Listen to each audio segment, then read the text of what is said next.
Welcome to the 7th episode of our module on feature engineering. Today we're focusing on the Wrangler's Revenge, where we'll learn to improve a churn model without changing the algorithm itself. Remember, it's concepts first, then code. In this video, we'll build our solution across 4 key areas: mechanical prerequisites, feature engineering, proving our improvements, and learning to spot the leakage tripwire, a critical pitfall you must learn to avoid. Our learning objectives are clear. We will encode and scale our data, engineer domain-specific features like recency and trends, and validate every single change using the evaluation block from our previous episode. There's an open secret in the industry. A better feature usually beats a better algorithm. Applied machine learning is fundamentally about feature engineering. The model is only as good as the columns you provide.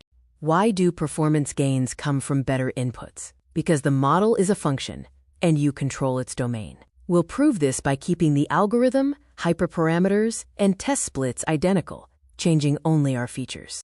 Before engineering, we need mechanical consistency. Models require numeric data, so we use one-hot encoding for categorical variables and standard siler for numeric scaling to prevent distortion from different units. For one-hot encoding, we use "pd.get_dummies." This transforms categoricals into binary columns, allowing the model to perform calculations without assuming any false order or magnitude. Be careful with high cardinality columns. Using "customer_ID" for encoding leads to memorization rather than generalization. Only use low cardinality features. For everything else, consider dropping or aggregating. Next, we use "standard scaler". This centers your data at 0 with unit variance. It's vital for distance-based models, as it prevents features with large numeric scales from overshadowing others. The golden rule: fit your transformers on training data only. If you fit on your test set, you allow information to leak, which invalidates your evaluation. Learn this lesson now to avoid errors later. Now we move to engineering features that embed insight. We'll focus on 3 families: recency, frequency, and value; trend features to capture direction, and missingness flags to identify predictive blank fields. RFV features capture behavioral signals that raw logs often hide. By calculating days since last order, order frequency, and average order value, we expose critical patterns that the model can learn from. The results speak for themselves. By adding RFV features, we saw a clear jump in recall compared to our baseline. This proves that simple domain knowledge can significantly improve performance. Finally, we add trend features. A ratio of recent spend versus prior spend exposes a customer's direction. It helps the model distinguish a declining customer from a stable one, which is key for predicting churn. Adding the trend ratio gave us another measurable gain in recall. Again, no algorithm changes, just better features that encode valuable domain insights. This concludes our look at the power of feature engineering. Moving on to our 3rd feature family, missingness flags. A blank field isn't always just noise. It's often a behavioral signal. Customers missing key profile details often behave differently than those who provide them. We build these flags by checking for null values and converting them to binary integers. Crucially, this must happen before any imputation. Once you fill in a missing value, you lose the signal that it was missing in the first place.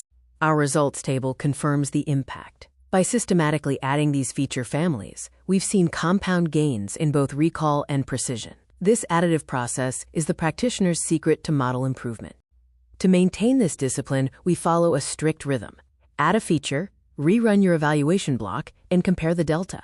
If there's no objective improvement, we don't ship the feature. No vibes, only receipts.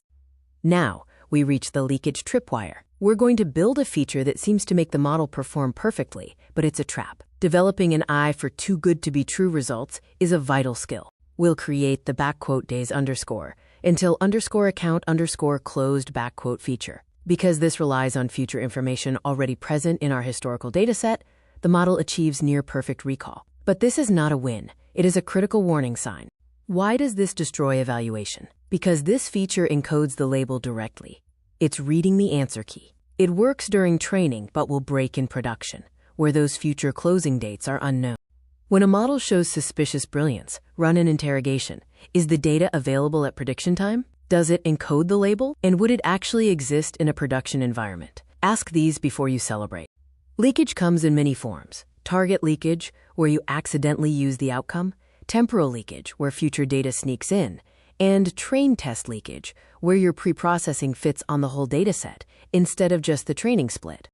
To recap our rules so far, models need numbers, always fit your transformers on training data only, and treat sudden brilliance with suspicion. These rules protect your model from silent failure. You might wonder about *get_dummies versus *column transformer . For now, we use manual steps to keep the mechanics transparent. In episode 10, we'll introduce pipelines to automate this safely and ensure your process is production ready. Review our progress.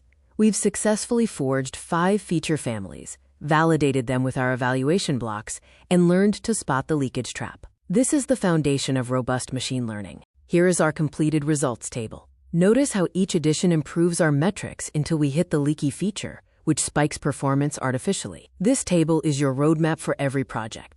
Your assignment is to replicate these feature families, complete your own results table, and identify why the leaky feature fails. Applying this rigorous process to your own capstone dataset is essential.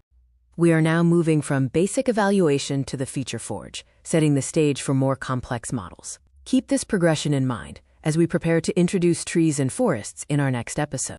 Let's dive deeper into the relationship between features and algorithms. An algorithm is essentially a function approximator.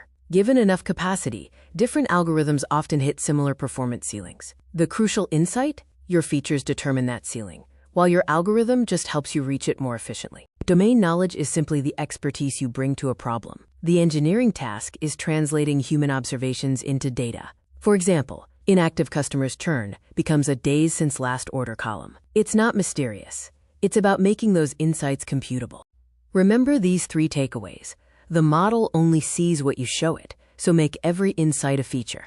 Always fit your transformers on training data, only to avoid leakage. And finally, if a feature makes your model look brilliant overnight, interrogate it before celebrating.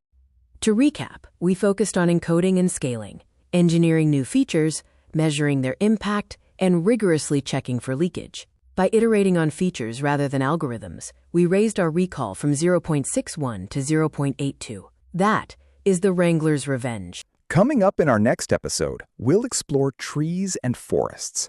These models allow for more complex, non-linear relationships. We'll use the same feature set we built today to see how these new models perform in a fair, head-to-head comparison. This program was brought to you by the Series of Thoughts team and Technovative AI.